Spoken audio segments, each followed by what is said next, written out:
বলে রাজু মণ্ডল, ঠিক আছে, আরেকজন হচ্ছে শঙ্কুশ বাগানের, ঠিক আছে, ও সৌপিক বিশ্বাস, একটা ডাকনাম বাবা হিসেবেই চিনি।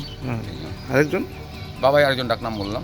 হ্যাঁ, ভালো বলে লাগলো। এরা সংকোচে কি করতে গেছিলেন? এখানেও বাড়ি আছে ওদের, হ্যাঁ, মাঝে মাঝে আলিপুরে আসে, ঘুরতে যায় আসে।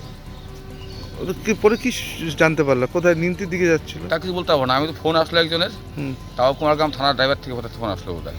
আচ্ছা, তো এখন কি অবস্থা দেখলেন? তিনটাই হ্যাঁ, তিনজন স্পট ডেড।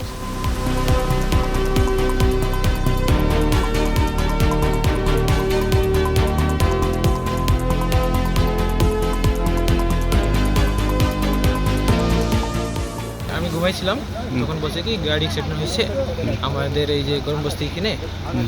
তারপরে আমি আসলাম, দেখলাম তো পুলিশরা আসছিল, ওরা রিস্কিউ করছিল, দুজনকে তো নিয়ে গেছে আলিপুরদুয়ার। ও সিরিয়াস আছে মনে হয় ওরা, আর একজন তো স্পট ডেড। তো একটা ছোট গাড়ি ছিল, মানে কি মনে হয় কুয়াশার জন্য? কুয়াশার জন্য দেখতে ওভারটেক করছিল মনে হয় ওরা, হতে স্পিডে ছিল, ওভারটেক করছিল। কি গাড়ি থেকে কি গাড়ি লাগছে? এটা টেলার?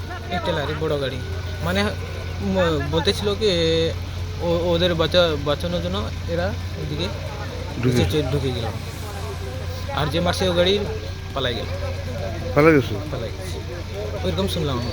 আচ্ছা আচ্ছা, এখন কি অবস্থা আছে? এখন তো অবস্থা তো অনেক খারাপ আছে, এই কুয়াশার জন্য গাড়িটাও ওরা বললো কোথাকার ওরা? বলে না।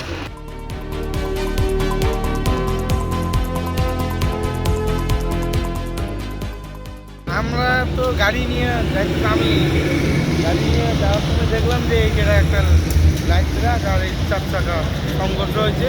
4 চাকাতে 3 জন ছিল, 3 জন প্রাথমিক চিকিৎসার জন্য আলিপুরদুয়ার হাসপাতালে নিয়ে যেতে, আর একজন স্পট ডেট। এতটুকুই দেখি। কোন দিকে যাচ্ছিল এগুলো গাড়ি? এটা তো বলতে পারলাম না দাদা, আমরা পরে আসছি তো সিগন্যাল করে। এই মূলত কুয়াশার জন্যই এটা হ্যাঁ, কুয়াশার জন্য এরকম।